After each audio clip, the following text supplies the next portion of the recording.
And before we do get started, I would just like to acknowledge that I live, work and play on Wadandi Noongar Budja, and I'd like to pay my respects to elders past and present.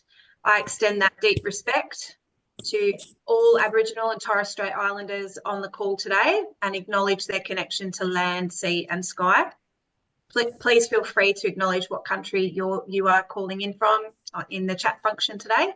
I'd also like to acknowledge our funders for WA Landcare, being the WA State NRM Department and National Landcare Network, and also very happy to be joined by WA Landcare's Executive Officer, Jacqueline Larney, today, who's going to be co-facilitating with me.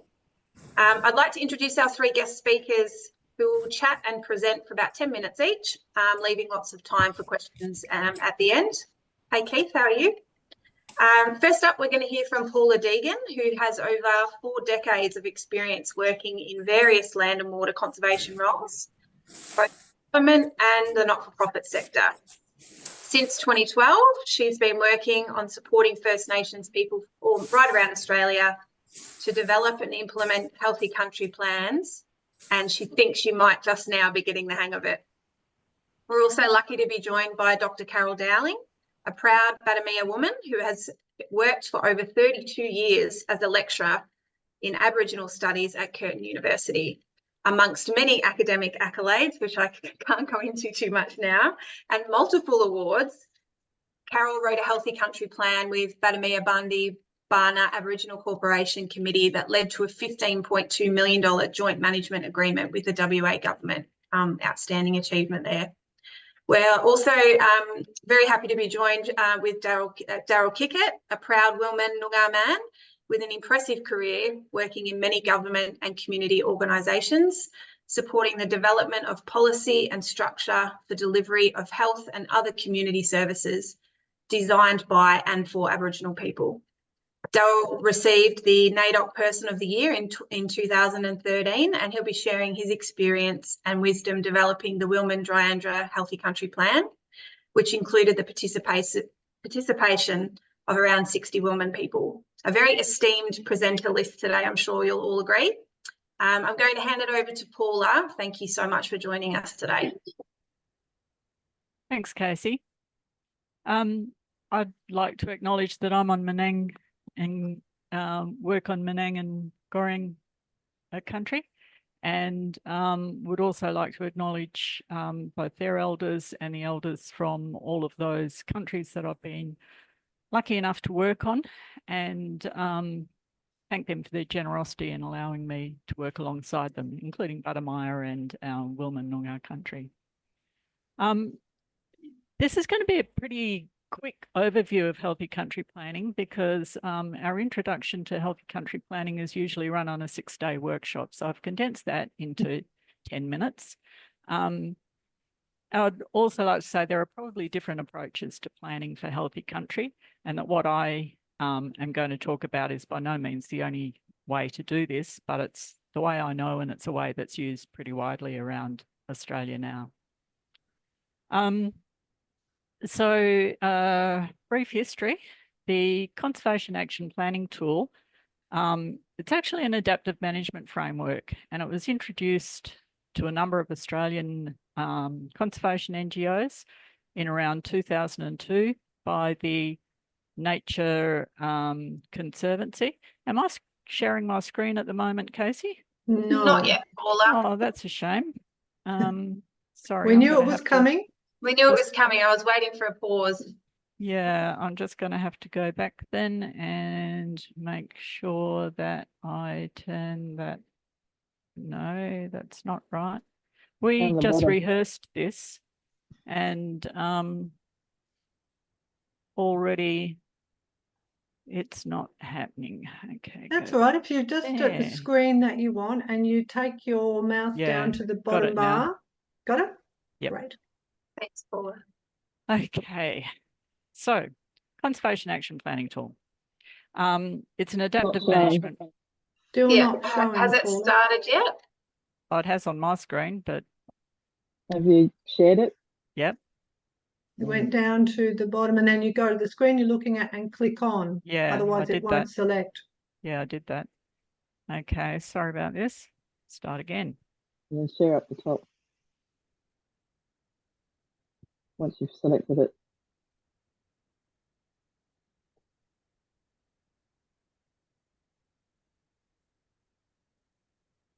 Beautiful.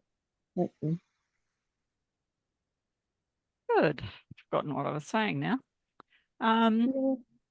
Okay.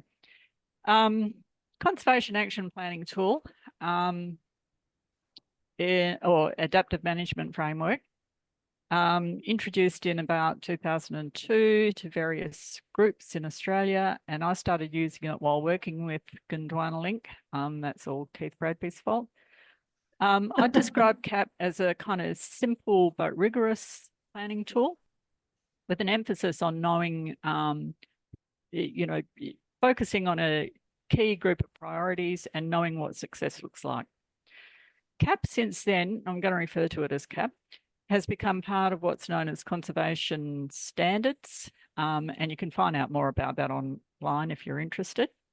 Healthy country planning is also now considered one of several versions of conservation standards, but its origin is actually in the Kimberley, where the Nature Conservancy, Bush Heritage and Kimberley Lands Council initiated a project back in around 2008 to test the suitability of CAP for use by and with traditional custodians. And they did that through developing the first Healthy Country Plan in Australia, I believe, Wulwunamal Gumbura Ongu. And with lessons learned from that first planning process, TNC then started a series of workshops, training workshops across Northern Australia for groups of Indigenous custodians to kind of work through the process. And at each of those workshops, and I was lucky enough to be involved in several of them, we continued to develop the Healthy Country process, and that's led to a continued rolling out of plans across Australia. It's an out-of-date map there, but a considerable portion of Australia is now covered by Healthy Country plans. And the process has been picked up globally as well. So similar process now used in parts of Africa, Asia, Northern America, and so on, and a lot of the Pacific. So where CAP was kind of focused on ecological outcomes. So conserving ecological systems and processes within a defined project area. And it was probably consistent with, I guess, a bit of a historical conservationist view that humans in the landscape were inevitably a problem. Whereas First Nations view is more that healthy country actually depends on connectedness of humans and nature, and on the ancestral associations and the resource utilisation that's part of that, and all bound within cultural law. So adapting CAP for use by and with First Nations people required some pretty fundamental shifts in our thinking on just about everything. And there have been several papers and articles co-written by the Indigenous and non-Indigenous participants in the Wulwunamal Gumbura project, which delve into some of those shifts in a lot more detail than I can go into today. And a lot of that's available online if you want to Google it. But some fairly basic principles were established from the Wulwunamal Gumbura experience, and they're pretty fundamental to how healthy country planning tends to happen now. And planning on country is kind of really almost a no-brainer, really. It's the best place to talk about country because that's where people are comfortable. Also means the process can be, and usually is, a knowledge sharing opportunity between generations and within families. And it can also be an opportunity for people to get out to places together that they might otherwise have difficulty in accessing. Indigenous governance, of course, can be specific to different places and different groups of people, but process is always led or guided by elders who can ensure that the right cultural protocols are observed, such as ensuring the right people are there to speak for country, observation of things like gender protocols and so on. And yeah, flexible time and regular feedback. Flexible time can mean very long time involved in the planning process, but you do what is needed. So this is kind of what that planning cycle looks like according to the conservation standards, and it is a cycle. So developing the plan is actually just one part of that whole cycle, and the plan is actually developed sort of through those red and the green circles. So this is the version you'll see as part of conservation standards, and in an ideal situation, you would go through all of those steps, including all of those dot points at each of the steps eventually. But it may take several iterations, several kind of turns around that cycle to get to that stage, depending on resources and capacity. In practice, many of the groups that have undertaken healthy country planning might be at a much earlier stage in their story and don't have those kind of resources or capacity to go into that sort of detail.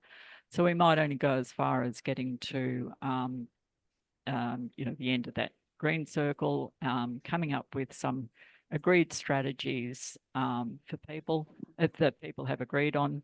And at that stage, the focus tends to be on finding the funds or building the capacity to actually continue through that cycle and start implementing the plan and building the capacity for further work. So I actually tend to prefer to use this kind of version of the cycle because it, I think, shows the sequence of steps in the process that help to build a story that traditional custodians tell of their relationship to country. Often the plans will include the story of dispossession, what are the things that have happened to them since colonisation and where they've arrived at now. The story then also goes on to sort of talk about the connections, what connections have been broken, how they, what connections need to be restored, what are some of the important values or referred to here as targets within country, what has happened to them, and then looking for ways to take back that responsibility and the authority for caring for country through some well-reasoned strategies. I don't really have the time to go through all of those steps in any detail, but just want to illustrate a few examples of how healthy country plans tend to differ from conservation action plans. So, for example, in a vision statement in a healthy country plan, it'll have a much wider scope and encompass aspects that we might see as kind of more social, economic, even political factors, such as, wanting to have a strong community working together, having a strong voice in decision making, being on country, having that access, and having the social and economic ability to live and work on country and keep culture strong and healthy. The building blocks of a healthy country called targets in CAP, and the kind of, I think NRM calls them assets. But basically, they're the important things that make up healthy country, and they can include tangible and non-tangible sort of values. But when they're described and when we go through a process of assessing their current and desired future health, there's also a cultural aspect, even to things that we might see as purely ecological sorts of values. For example, in this example from Omplemop in Cape York, rivers and the dugong watay there's a cultural health assessment associated with them. So they might mean things like, are cultural management methods being used? Are the right people having access to those things, or are people who are culturally not traditionally allowed to be there having unmanaged access? Are the stories and the language and the knowledge around those things still alive and being passed on to younger generations?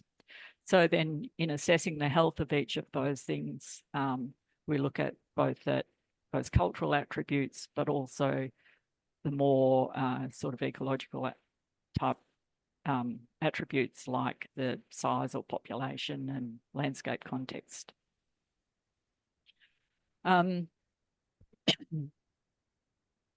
Similarly with then looking at threats or what is preventing country from being healthy, you'll see some of the the usual suspects in there that you'll see in most conservation plans, with feral animals and weeds and climate change and so on. But a lot of threats are those things that have been associated with people having been dispossessed of country, and the kind of disruptions, disconnections that have happened with continuing knowledge, passing on that knowledge. One that comes up in almost every plan I've done has been about poor access to country, either because there's fences in the way or there's just an inability for people to be able to afford to get out onto country as they once would have done. So those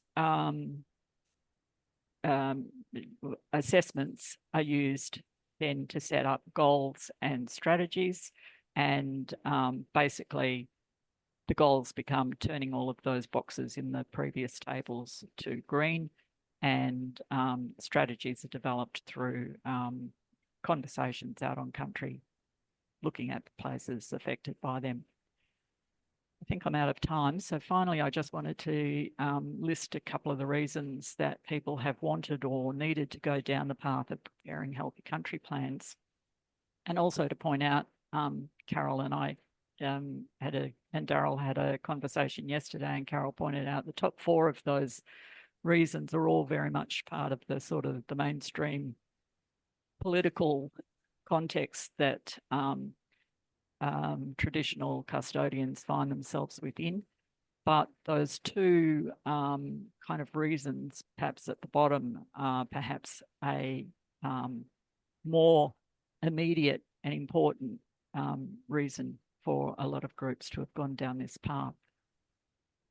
And that's probably a good point at which to hand over to my friends and colleagues to doing a healthy country plan has been. Is that me? That's you, Carol. Oh God, okay. Thanks, Paula. Are you happy to stop sharing your screen there? Yep. That was fantastic. I'm sure there's going to be lots of questions, but we'll hand over to Dr. Carol. Bernie Murder, which is Buddy Maya for good wishes to everyone. And I'm sitting here as a proud Buddy Maya woman on Wajak Noongar Budja. Not too far from Daryl, who's in the next building somewhere. There's another building. So I'll just share you a little presentation that I prepared just to explain our story, what actually happened up on Buddy Maya country. Make sure I'm going to share the right screen. Yeah. And you watching that? Nope. Yep. Okay, so you've got it. Well, what is this? Is this the right screen? That's perfect. Okay, cool. All right.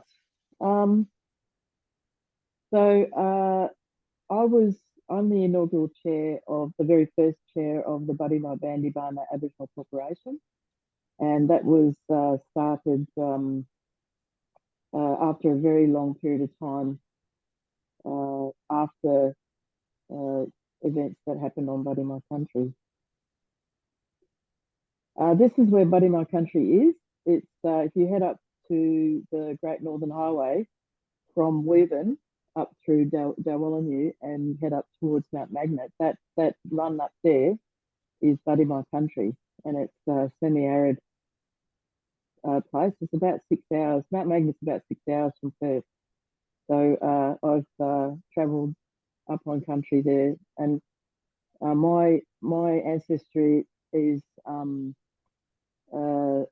goes back through my mother's line. So I was very much brought up with strong in my identity and culture with my through my mother and grandmother. So this is the reason fundamentally why we made the plan. The first thing is that we didn't win like native title in 2015, and it had a devastating effect on a lot of our community. It was a very bitter disappointment, and so it almost seemed that the community's feeling about having any say over country seemed to stagnate. But except for the old people, the old women in particular, they started to say, no, we need to have a proper corporation. So they started, which is known as BAC, Buddy My Bandi Bana Aboriginal Corporation.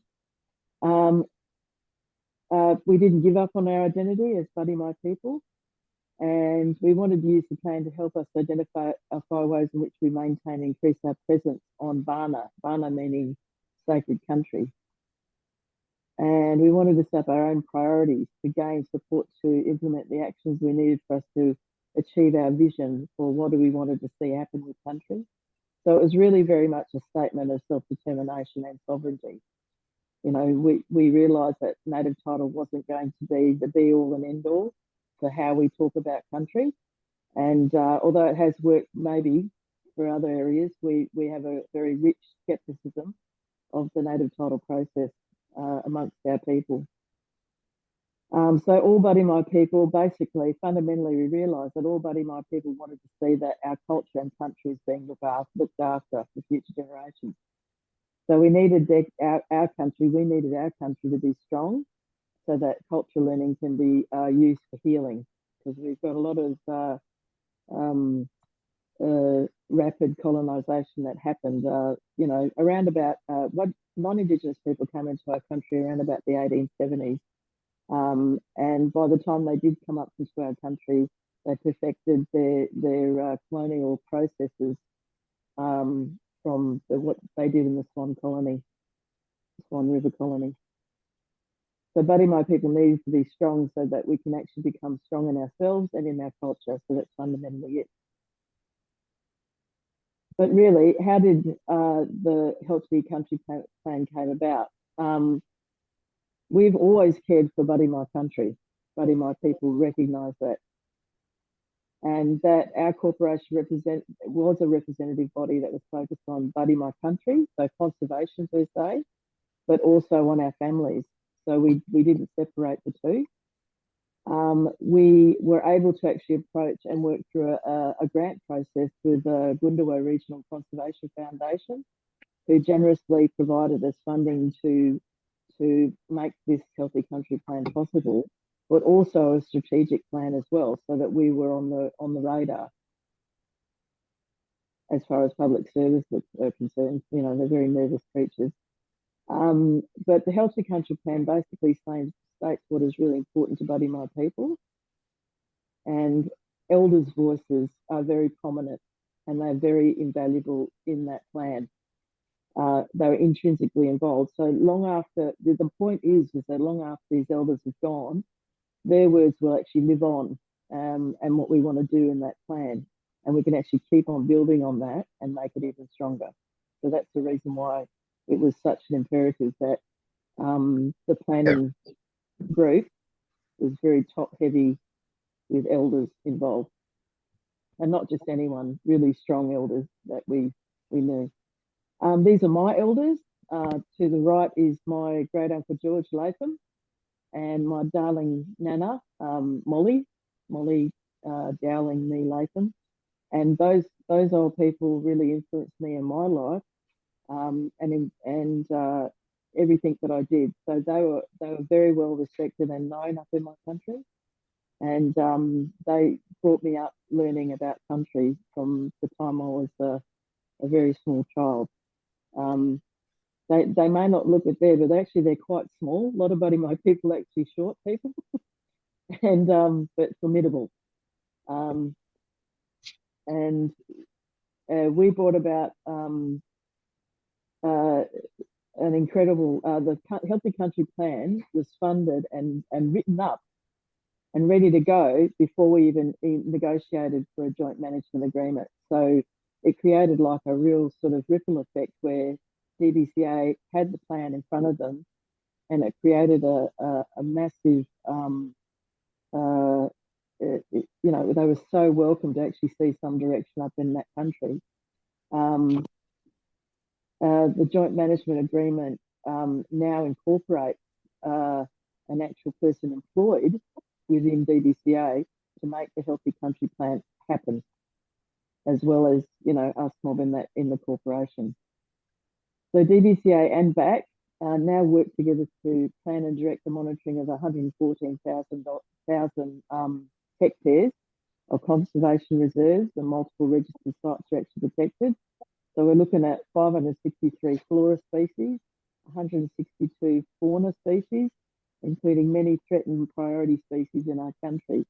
And that also includes wetlands. I mean, Buddy My country is very semi-arid, but we do have wetlands that are quite sacred. And we're also known as wildfire country. So because of the Healthy Country Plan and its real clear direction, we're able to actually recruit ranger programs.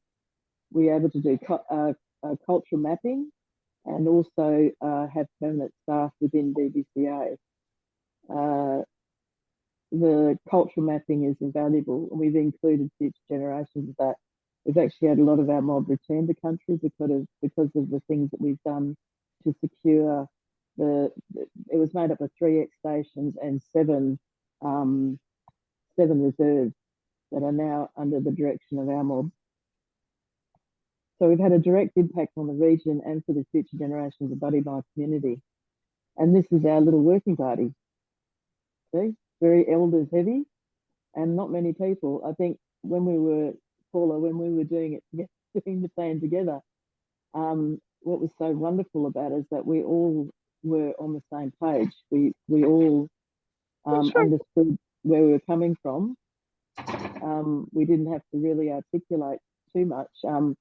I think the big thing was just trying to stop people yarning about what was happening outside of the meeting, like community and gossip and things like that. But post-it notes were flying left, right and centre. It was pretty full on. But this is our vision. So our vision was to continue our healing journey on Barna, while being acknowledged as the traditional owners and keeping the connection to our ancestors' site stories and the Bimara, which is our version of a creation serpent for future generations. And this is basically our assessment summary. And as you can see, we were dealing with a lot of, you know, there was no green shading on our targets. There was none. It was we were lucky to get fair, but those were our priorities. We incorporated our mob in with country. There was no separating between it. So our culture and our people were also a part of those priorities as well, because it's intrinsically linked. And we associate the Bimara with water places. Lake Moore is our most significant sacred area. The whole lake is a registered site. We have a lot of hills and breakaways, and our plants and animals are particularly unique to Buddy My country. So yeah, that's him. Thank you. That was awesome. What an incredibly successful rollout there for a lot of reasons. We'll have a chat about it after we hear from Daryl. Daryl, are you good to go? Do you want Paula to bring up your photos, or you got it sorted? I'm just trying to figure out how to get it on. Hold on. How do I stop sharing that there? Just if you click back down the bottom, yep, and then Oh, Up the what's top, going it on? might have a red. stop share. Yep. All right. Okay. Am I out? No? Not Really? yet. Yeah, because it's showing up on my little screen here, and I don't want it on my little screen. Right there. Okay. I'll expand that, and There we go. am Yeah, I that's out of it? right. Yeah, I'm thanks, out? Carol. Okay, cool. Yep. And Daryl, can you pop Cool. yourself off mute there, please? Why is that still up? Oh, sorry. You're on mute, Daryl. Am I unmuted now?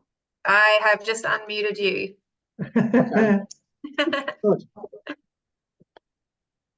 So that's our area of focus.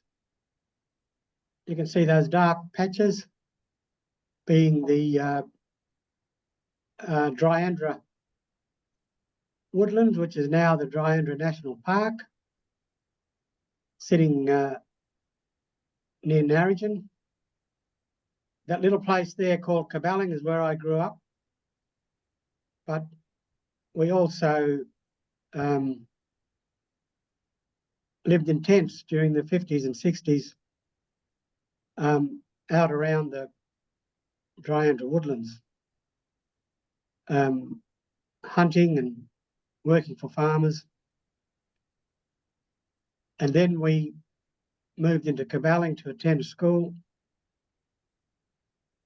But so the Dryandra woodlands is made up of 17 blocks. You could see them all there. And it's the largest conservation area in the wheat belt.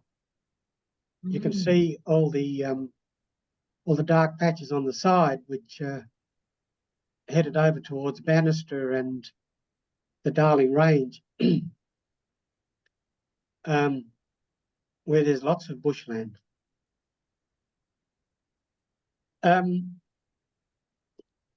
So we started doing stuff at Dryandra through an ARC research project through Curtin University, with involvement from Professor Steve Hopper from UWA, Professor Anna Habig, history from Curtin Uni, and we had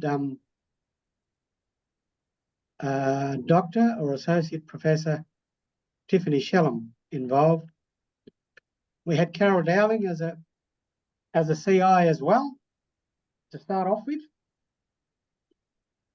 And Carol was very good because Carol introduced us to the Budimai Healthy Country Plan.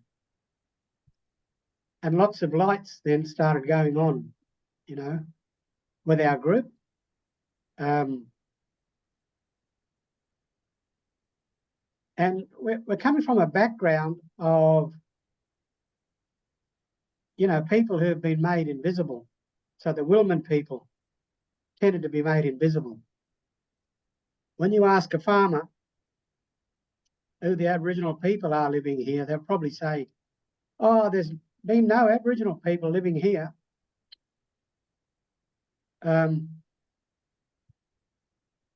So there still remains a lot of ignorance in that area, and our people still remain invisible. But particularly so, we haven't had much involvement with the DBCA or CALM in the past, and also those departments have never been proactive in involving Wilman elders in that area,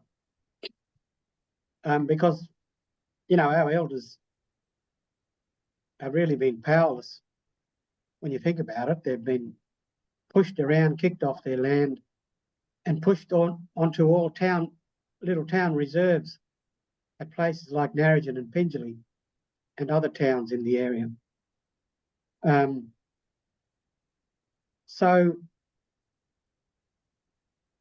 we started doing some research with Professor Hopper and Professor Haybick.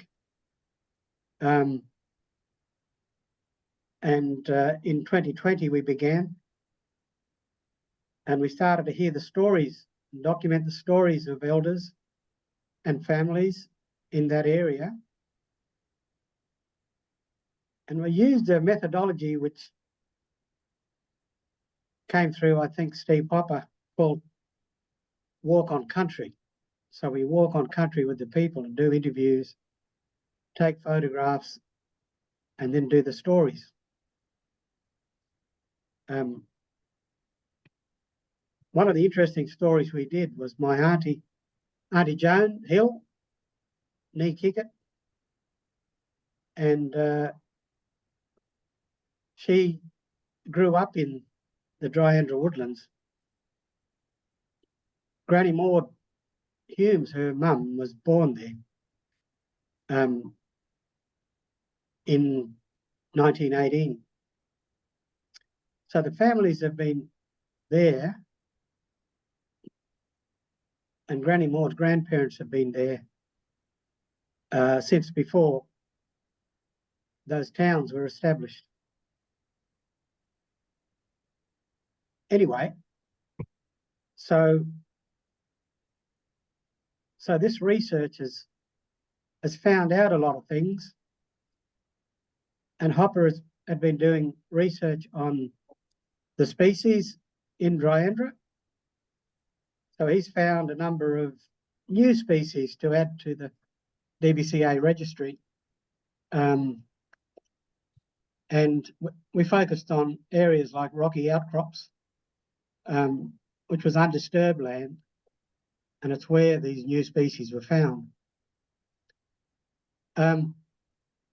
We also documented a number of Aboriginal sites in the woodlands and areas around there.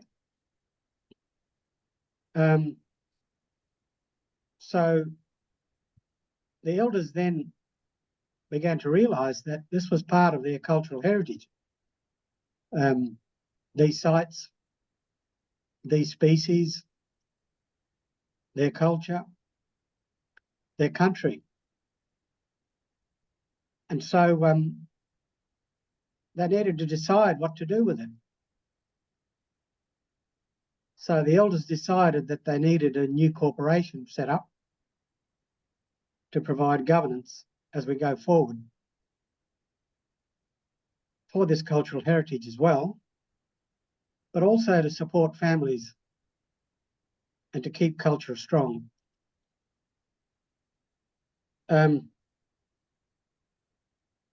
So then, at the end of 2022,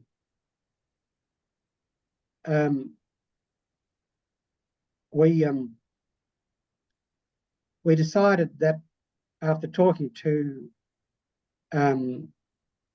Carol and Paula, the elders decided that a new healthy country plan was needed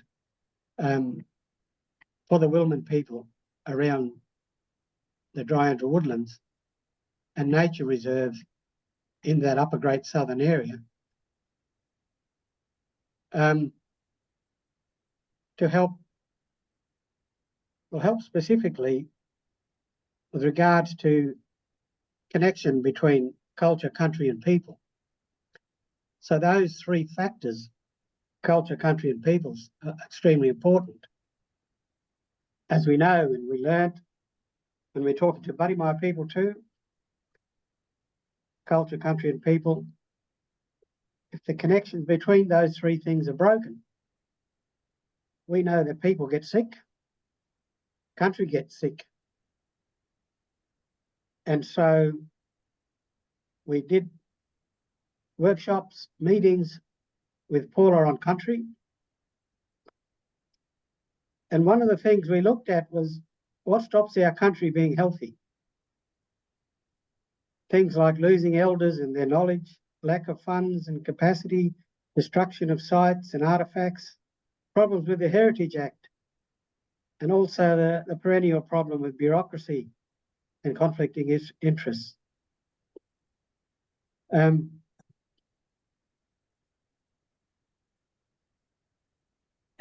when we asked our people in these meetings what healthy country means for us, they said, and all these words were spoken by people, and Paula took these words and captured them in a healthy country plan. So Wilman knowledge, customs, culture, people and practices are being handed down from elders to young people through families. And that's an important part of what a healthy country plan does. The language is alive. Important sites and artefacts are being cared for by the right owners. Culture is respected by everyone. An important part of that is the Hotham River. Its tributaries are clean and supporting animals and people. And our people have a strong voice in all decisions. Families are strong and respected. But importantly, our people are given access to country so we can be regularly on country with our elders and young people, practicing traditional activities and sharing knowledge. And that is so important. So one of the things we've been looking at is creating, a calendar of events for each year to make sure that those events were carried out to keep people connected to culture and country at certain times of the year, particularly looking at the 6 seasons of Noongar culture. So maybe we could have, 6 camps throughout the year. Men, women and children. And importantly, we've started to get perspectives on how to implement the Healthy Country Plan from women, men and young people as well. Recently, we've involved Millennium Kids for their program, producing young leaders.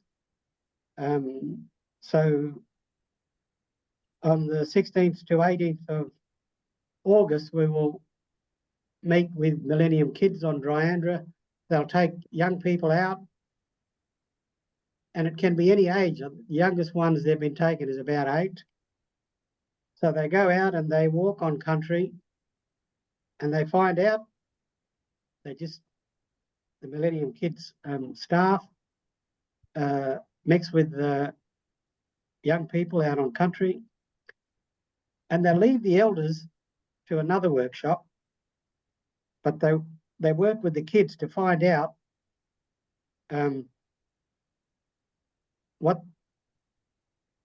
problems they have at home, at school, what they want to find out about regards to culture. So they end up creating their own set of goals for the future. And then they check those goals with the elders at another camp. And then with all that information documented, they turn it into a 3-year leadership program for the young people. And we try to get funding then. They've tried that process out at, what's that place near Kalgoorlie? Coolgardie. So they've been doing young people there for the last 9 years. And I was impressed by how strong and confident those young people are now. And that's what we want. That is what we want, because,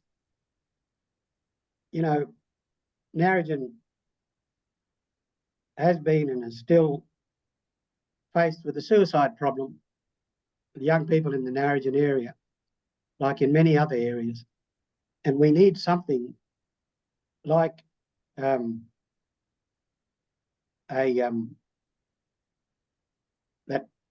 Millennium Kids program to create strong people. So they go through with the Millennium Kids program and they work out how to name their country, name their issues, and they work out who they are, what they stand for, and what direction they want to take in the future. And they do that alongside this wonderful, beautiful, healthy country plan that Paul has helped us put together. We decided earlier on that we needed to use the native title settlement, the Noongar people. So we organised with our board, so they've taken seats on the board of Ngalakala Budja and the cultural committee of Ngalakala Budja to try and help steer Ngalakala Budja towards helping us with our Healthy Country Plan implementation. So Healthy Country Plan has become central to what I think central to the native title settlement and central to the joint management of national parks with DBCA and the joint planning processes. Through those three tracks, culture, country and people. All we need now is money. We need money to be able to get out there and start doing things and to make things happen. We put in some applications for ranger funding. We're still waiting on, we missed out on one ranger funding, but we're still waiting on another one from NIA. And hopefully, you know, we'll get 5 cents or something to do some things with from the NIAA. But I think it's been so important for us through the Healthy Country Plan to form our vision. So our vibrant culture is being restored through our traditional and cultural responsibilities and as elders in Kulunga by being strong, walking together, talking together and sharing our knowledge, culture and stories. So there's been a number of points of entry. There's all our mob there. There's been a number of points of entry for a Healthy Country Plan. One of the emerging entry points has been our cultural sites, because development, as you would know, has been threatening our cultural sites. So they've become a priority for us to deal with.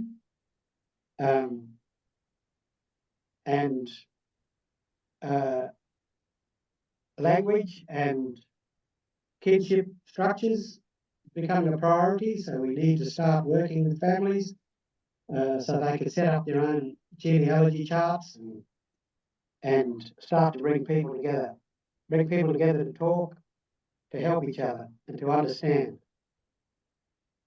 How am I going for time? Daryl, as much as I'm enjoying the conversation, I am just watching the clock here a little bit because I want to give the room lots of time to interact with everybody. Thank you so much for sharing those beautiful stories about your country. And I love seeing the mutual respect between yourself and Carol, and that you guys have been able to work so closely together to benefit each other's country. So Jack, have you got any comments that you'd like to make before we throw it out to the floor? Yes, look, I honestly, Daryl, I could listen to this for much longer because it's such an important movement for community land care to start to get its head around. And I think that when we cross back to the floor now, if you want to stop sharing, Daryl, and we can get some comment from the community in the room. And I think we'd like to look at getting you back so we can broaden out the conversation sometime next year and look at where we've been able to connect community land care to groups enacting their healthy country plans if they want that involvement and that participation, because I think there's so much opportunity for sharing knowledge and information and resources. You know, you said one of the things that you need is money, and it's something that we can work together to help to find. And I could say more. I'll wait to the end and I'll throw it over to the room to have comments or questions. Before I finish, I'll just say that we've been developing partnerships in the area with organisations like the Peel Harvey Catchment Council along the Hotham River. The whole Hotham River is a registered site with the DPLH, and there's a number of other sites that we need to develop a strategy for the care and protection of those sites. But we need money to do that, and we also need to look at our species around that area, and we need to establish programs to help those species with a view to habitat protection and the continuing care and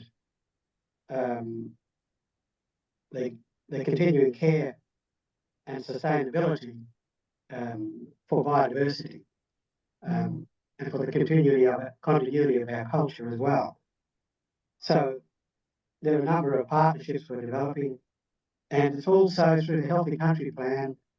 You know, we're starting to develop relationships with other Noongar groups in the area. And it's just fantastic to start to see those things happening, you know, to come together on something that's going to be so productive. And thank you, Paula, and Carol too, for all the help you've given us. Thanks for having me today. Wonderful. Thank you. One of the things I think that's really deepened for me, and I've been taking notes copiously here because I can see a need for us as a network to do a lot of ongoing work over time to build our depth of understanding of this and the difference between a conservation action plan, or when I used to be in a remote Australia, a community action plan that used to try to address a whole lot, you know, of social issues, but it never had the integration of caring for country in it. And, you know, out of this conversation today, to understand, and you've certainly heard it before, that the land without the people in it is not going to heal. And there's so much mutuality there between community and country, and deepening that understanding in our community more broadly is a wonderful thing. And we need to talk far more often about healthy country plans and get elements of them incorporated into what we do in community land care. Can I ask you, Keith, with your experience working closely with First Nations people, if you've been utilising these wonderful instruments? Yeah, absolutely. Wherever we can, we have supported the various First Nation groups we work with, Noongar and Nudju mainly, and of course the magic of Paula's work and the incredible skill and sensitivity she brings to it has been a critical ingredient.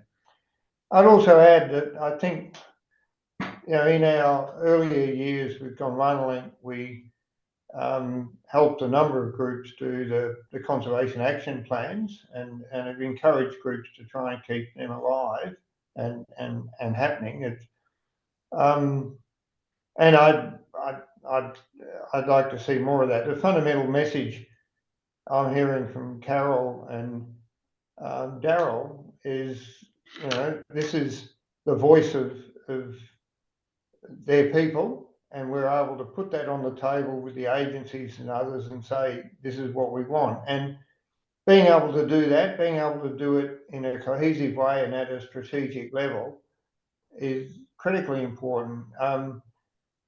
Daryl knows what he wants now. He just needs money to make it happen. He doesn't need to be diverted off into whatever the funding priority of the federal or state government is. This is what his community wants to do. So bring your money rather than the other way around. And I think that's critically important for First Nations people and Landcare generally. Great point, Keith. And given your experience, it tells us that you know what's happened. That whole shift's happened to community land care as well, but far more importantly, First Nations people being able to identify exactly what they want to do and not be told by government what funding's available to do which piece of work that suits their international or national obligations. And there's a lot of advocacy and education to be done with politicians and the bureaucracy to get understanding of that. Any comments from the floor? Any questions for our guest speakers who've given up our time? There's a comment from Dr. Renee Young from the WA Biodiversity Science Institute. She's just dropped into the chat. Wonderful presentations, and thank you for your sharing and insights, Paula, Carol and Daryl. They are such a valuable tool. How common are healthy country plans in Western Australia? Paula, you might want to. Yeah, I'm just trying to unmute. I was just trying to reply to Renee. Quite a lot have been developed in WA so far. Most of the Kimberley, I think all of the Kimberley groups have healthy country plans, including ones that extend over sea country. Most of the Pilbara area, all the Pilbara groups around Karajini have plans.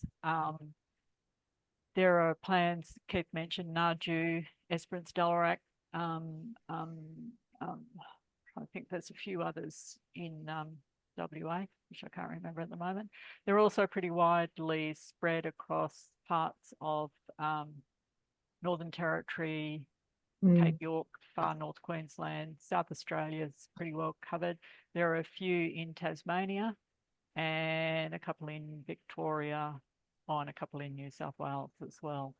And quite a few of them are available online. If you just Google healthy country planning in Australia, it'll throw up quite a lot of different plans.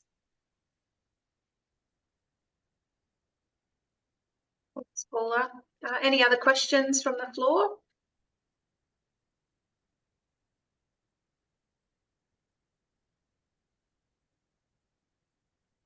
Nothing else from anyone? That's wonderful. Look, it's such an important movement in this country, and I think what I'd like to see WALN do next year, and we'll put this out to our members for feedback, but to see how much we can rally behind and support, you know, what you're working on and the funding that you need, and also to look at incorporating in our work, in our projects as community land care, is that approach. There's so much benefit in engaging Aboriginal people in projects from the outset. You know, too often it's telling them what's happening down the track or looking for consent. And it's a different approach rather than this very analytical, dry process, that planning cycle that involves the story and the walk on country and the photographs and listening to people. Those elements of country, culture and people really could be integrated into everything that's done on country at some level. And I think that would be a big step forward for us to learn from that First Nations wisdom and to start doing things a bit differently. So appreciate you giving us those insights, and we hope we can bring you back next year. Yeah, for sure, I'll be more than welcome. You know, as a lecturer, I'm actually delivering units that there's one particular unit that I deliver called Indigenous Australian Land and Environment. So it plays right in to actually teaching people both undergraduate and postgraduate level about how important it is to actually understand that biodiversity didn't create itself. It's actually looked after for generations by First Nations mob, and that because of the dislocation, and I'm sure Daryl would agree that because of the process of colonisation. That relationship has been very much tested between our mob and our country. And the point is that healthy country plans are a roadmap to repairing that so that our mob can heal as well as the country together at the same time. But we all need to do that. We're all here in this country. It's important to actually understand that, you know, conservation is about just leaving country to do what it wants. It's about caring for country. That's what it's about. Thank you, Paul. Thank you so much, Carol. I just wanted to say the integration of Millennium Kids into that aspect of getting out on country and being part of that healthy country plan, I think that's absolutely brilliant. And I'd like to learn a little bit more about how that plays out and what that looks like. Thank you so much to everyone for joining today. We have recorded, so we will get a copy of the recording out, and it will be a resource on the WA Landcare Network's website to refer back to. A huge thank you to our speakers today, Daryl, Paula and Carol. I really appreciate you. I know you're very busy people, so thank you for sharing your knowledge and wisdom with us. I will send out an email in a few days' time. I did notice a few of you are not WA Landcare members. We would love to have you on board to join the collective voice for Landcare in WA. So I'll send a link through if you are interested. And I will also send out a short survey that will just give you the opportunity to provide us some feedback on today's session and whether you'd like to hear a little bit more about this topic. So for our planning for 2025. We have a Landcare Build Skills session on Tuesday, the 27th of August, which is going to be focused on Landcare project design specifically, and a Landcare checks-in session scheduled for Tuesday, the 10th of September, where we'll be chatting about tackling weeds in a bushland reserve. So we've done that landscape style weed management, so we're just going to bring it down a little bit this time. So thank you so much, everyone, for joining, and I hope everyone has a great week. Could I just offer if anyone wants to spend some time out at Dryandra, a few hours perhaps, that's something we could arrange. I'm in. Wonderful. Count me in. Yeah.